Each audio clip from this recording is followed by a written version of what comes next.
ময়মনসিংহের ঐতিহ্যবাহী জনপদের নাম মুক্তাগাছা।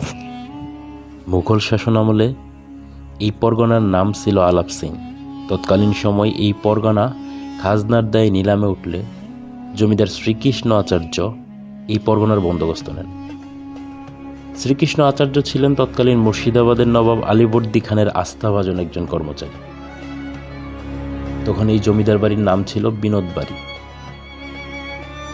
1757 সালের পলাশী যুদ্ধের পরপরই জমিদার শ্রীকৃষ্ণ আচার্য এই বিনোদ বাড়িতে সপরিবারে চলে আসেন। বর্তমানে এই বাড়িটির নাম মুক্তাগাছা জমিদার বাড়ি।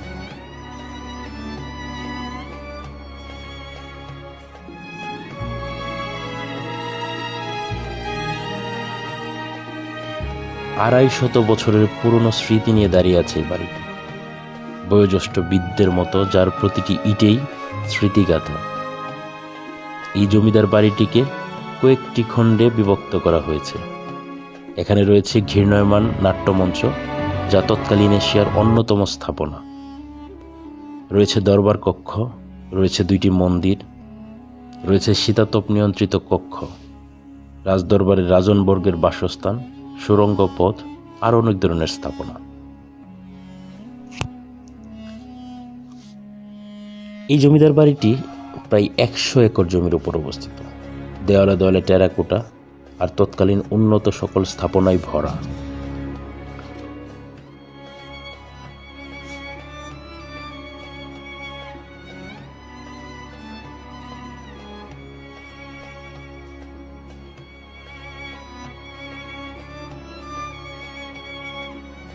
এখানে শীতাতপ নিয়ন্ত্রিত কক্ষের সামনে দোতলা যে অংশটা দেখা যায়, সেটাতে জমিদারের মা বিদ্যাময়ী থাকতেন।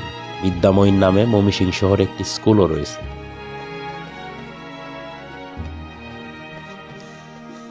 আর শীতাতপ নিয়ন্ত্রিত কক্ষটি এমনভাবে তৈরি করা হয়েছিল যেখানে কোনো রকম বিদ্যুতের সহায়তা ছাড়াই সমস্ত রুমকে ঠান্ডা করে রাখা।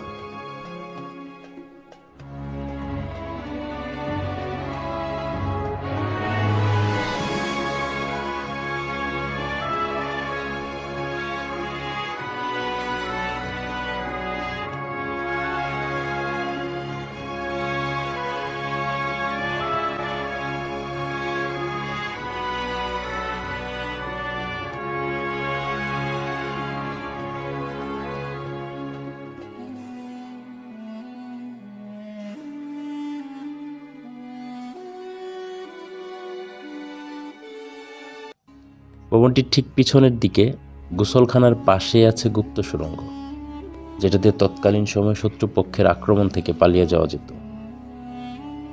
এই সুড়ঙ্গ পথ দিয়ে তৎকালীন আইমান নদী কিংবা বর্তমান ব্রহ্মপুত্র নদী দিয়ে বের হয়ে যাওয়া যেত।